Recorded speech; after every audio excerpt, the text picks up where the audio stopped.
God told the prophet Elijah to find a man named Elisha. Elisha would be a prophet to Israel after Elijah. So Elijah obeyed God. He found Elisha plowing a field, and Elisha followed Elijah and served him. When the time came for the Lord to take Elijah up to heaven, Elijah and Elisha traveled to Gilgal. At Gilgal, Elijah said, "Elisha, stay here. The Lord is sending me to Bethel." But Elisha said, "As long as you are alive, I will not leave you." So they went together to Bethel. At Bethel, Elijah said, "Elisha, stay here. The Lord is sending me to Jericho." But Elisha said, "As long as you are alive, I will not leave you."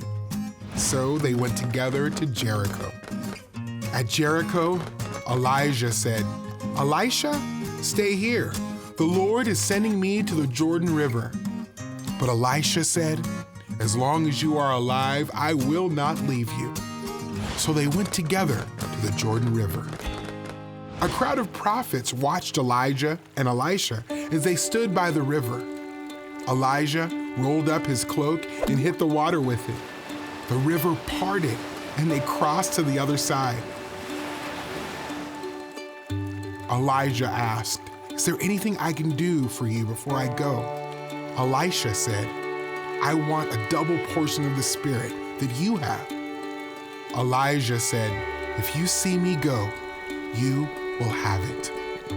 Suddenly, a chariot of fire with horses of fire appeared and drove between them. Elijah went up to heaven in a whirlwind. Elisha watched as Elijah went away. Then he picked up Elijah's cloak and went back to the river. He hit the water and it parted for him to cross to the other side, just as it had for Elijah.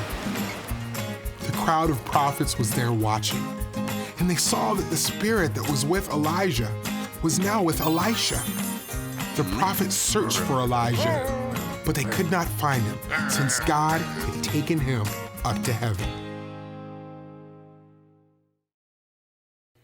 God gave Elisha the same spirit that was in Elijah, so Elisha could carry out his mission as a prophet. Years later, Jesus told his followers to wait for the Holy Spirit. God gives believers the Holy Spirit so they can share the gospel with the world.